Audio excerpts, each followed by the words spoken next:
ನಮಸ್ತೆ, ರಾಮ್ಶ್ರೀ ಕ್ರಿಯೇಷನ್ಸ್ಗೆ ಸ್ವಾಗತ. ನಾನು ಶ್ರೀದೇವಿ. ಆರೋಗ್ಯಕ್ಕೆ ಒಳ್ಳೆಯದು ಹೇಳುವ ದೃಷ್ಟಿಯಿಂದ ನಾನು ಯಾವಾಗಲೂ ಕಬ್ಬಿಣದ ಕಾವಲಿಯನ್ನೇ ದೋಸೆ ಮಾಡಲಿಕ್ಕೆ ಯೂಸ್ ಮಾಡ್ತೇನೆ. ಆದರೆ ಕಬ್ಬಿಣದ ಕಾವಲಿಯನ್ನು ಯೂಸ್ ಮಾಡುವಾಗ ಕಾವಲಿ ಸರಿಯಾಗಿ ಕಾದ ನಂತರವೇ ದೋಸೆ ಹಿಟ್ಟನ್ನು ಹಾಕಬೇಕು. ಆಗ ಮಾತ್ರ ನಮಗೆ ದೋಸೆಯನ್ನು ಸುಲಭದಲ್ಲಿ ಕಾವಲಿಯಿಂದ ತೆಗೀಲಿಕ್ಕೆ ಸಾಧ್ಯ ಆಗ್ತದೆ. ಆದರೆ ಇವತ್ತು ಬೆಳಿಗ್ಗೆ ಗಡಿಬಿಡಿಯಲ್ಲಿ ಸರಿಯಾಗಿ ಕಾವಲಿ ಕಾಯುವ ಮುನ್ನವೇ ದೋಸೆ ಹಿಟ್ಟು ಹಾಕಿದೆ. ಪರಿಣಾಮವನ್ನು ನೀವಿಲ್ಲಿ ನೋಡ್ತಾ ಇದ್ದೀರಾ.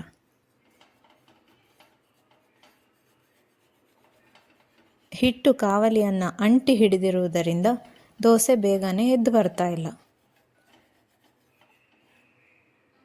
ಕೊನೆಗೂ ದೋಸೆಯನ್ನು ತೆಗಿಲಿಕ್ಕೆ ಸಾಕಾಗಿ ಹೋಯಿತು. ಇಲ್ಲಿ ನಾನು ಹೇಳ್ತಾ ಇರೋದೇನೆಂದರೆ, ಕಬ್ಬಿಣದ ಕಾವಲಿಯನ್ನು ಯೂಸ್ ಮಾಡುವಾಗ ಕಾವಲಿ ಸರಿಯಾಗಿ ಬಿಸಿಯಾಗುವವರೆಗೆ ತಾಳ್ಮೆಯಿಂದ ಕಾಯಿರಿ.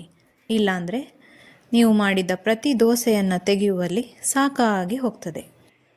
ಅಂತೂ ಸ್ವಲ್ಪ ಹರಿದಿದೆಯಾದರೂ ದೋಸೆಯನ್ನು ತೆಗೆಯುವಲ್ಲಿ ಯಶಸ್ವಿಯಾದೆ. ಮತ್ತು ಈ ಕಾವಲಿಯನ್ನು ಕ್ಲೀನ್ ಮಾಡಲಿಕ್ಕೂ ತುಂಬ ಕಷ್ಟ. ನೀವು ಈ ರೀತಿ ಮಿಸ್ಟೇಕ್ ಮಾಡ್ತೀರಾ? ಕಮೆಂಟ್ ಮಾಡಿ ತಿಳಿಸಿ.